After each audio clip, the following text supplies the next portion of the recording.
पीड़ा है आर्य, उस पीड़ा से हम सभी को सबक लेना चाहिए। निश्चित रूप से आर्य समाज का कितना पावन भविष्य रहा, कितना पावन अतीत रहा, आप सभी जानते हैं। पंडित मदन मोहन मालवीय जिन्होंने काशी हिंदी विश्वविद्यालय की स्थापना की, वो अपने प्रवचनों में इस बात को कहा करते थे कि आर्य समाज दौड़ता है तो हिंदू समाज चलता है, आर्य समाज चलता है तो हिंदू समाज बैठ जाता है, और आर्य समाज बैठ गया तो हिंदू समाज सो जाएगा, और जिस दिन आर्य समाज सो गया उस दिन हिंदू दुनिया से खत्म हो जाएगा।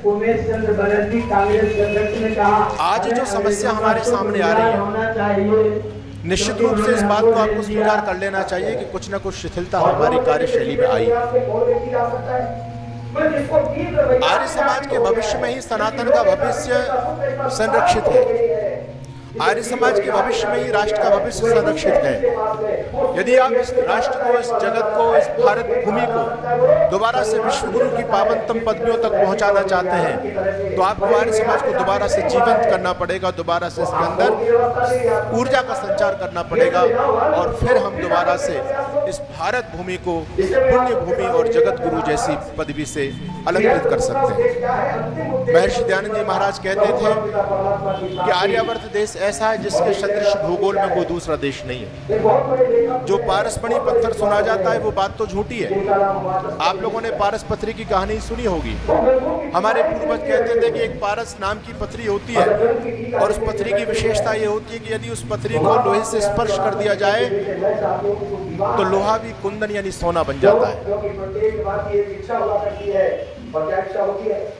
ऋषि दयानंद सरस्वती इस बात का खंडन करते हुए कहते हैं कि ऐसी कोई पारस पथरी तो नहीं पाई जाती, परंतु ये आर्यावर्त देश ही सच्चा पारसमणि है, जिसको छूने के साथ ही लोहे रूप दरिद्र विदेशी स्वर्ण में अर्थात धनाढ्य हो जाते हैं।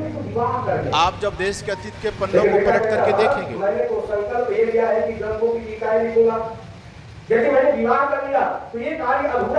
तो आपको पता चलेगा कि 712 में जो पहला लुटेरा भारत को लूटने के लिए आया, जिसका नाम था मोहम्मद बिन कासिम, इतिहासकार लिखते हैं कि 17,200 मन सोना अपने साथ लेकर के गया था। इस देश को सोने की चिड़िया कहा करते थे। एक बात मैं और कहना चाहता हूँ बंधुओं, जब इस देश में वैदिक शिक्षा थी, जब इस देश में गुरुकुलों का संचालन हुआ करता था, उस समय, आज भले हम लोग ये कह रहे हैं कि हमारे पूर्वज बहुत बैकवर्ड थे, ये सारी झूठी बातें हैं।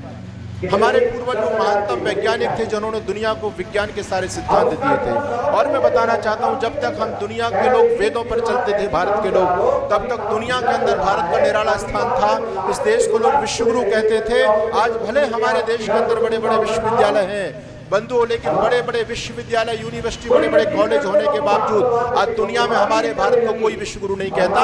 लेकिन जब जगत गुरु महर्षि दयानंद के सपनों के अनुसार इस देश की शिक्षा व्यवस्था होती थी, उस समय जब वेद की शिक्षा थी, गुरुकुल का संचालन होता था, उस समय दुनिया हमारे देश के विद्वानों के चरणों में बैठ करके आचार विचार व्यवहार और विज्ञान की शिक्षा प्राप्त करती थी।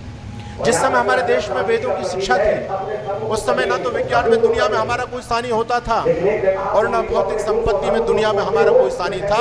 इस देश को लोग सोने की चिड़िया भी कहा करते थे और विश्व गुरु भी कहा करते थे। मैं आपके बीच में निवेदन करना चाहता हूँ, ऋषि दयानंद कहते हैं भारत देश ही सच्चा पारसमणि है। पहला लुटेरा 17,200 मन सोना लेकर के गया। भारत के मंदिरों को जब उसने तोड़ा और लूटा तो आपको पता होना चाहिए उसको भारत के मंदिरों से 6,000 मूर्तियां प्राप्त हुई। एक मूर्ति का जब उसने वजन किया तो एक मूर्ति का वजन था 3 मन यानी 120 किलो। ऐसी 6,000 मूर्ति लेकर के गया। 40 बड़े बड़े डेग उसको मंदिर के गर्भगृह से प्राप्त हुए, जिनमें हीरे जवाहरात माणिक आदि भरे हुए थे। मैं निवेदन आपके बीच में करना चाहता हूँ कि भारत दुनिया का सबसे अद्भुत और निराला देश था बंधुओं, लेकिन आज हम जिस स्थिति में पहुँच रहे हैं, मैं किसी पार्टी का सदस्य नहीं हूँ, मैं सन्यासी हूँ, इसलिए मैं सत्य कहने की हिम्मत रखता हूँ। अगर सन्यासी भी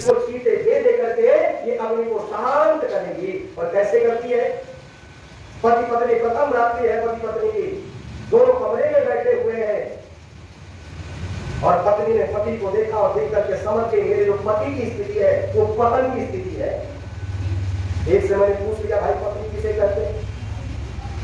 उसने कहा कि भाई इसमें कौन सी बड़ी बात है, बोले जिसके साथ विवाह हो गया वो पत्नी, तो किसी के साथ विवाह हो गया वो पत्नी हो गई।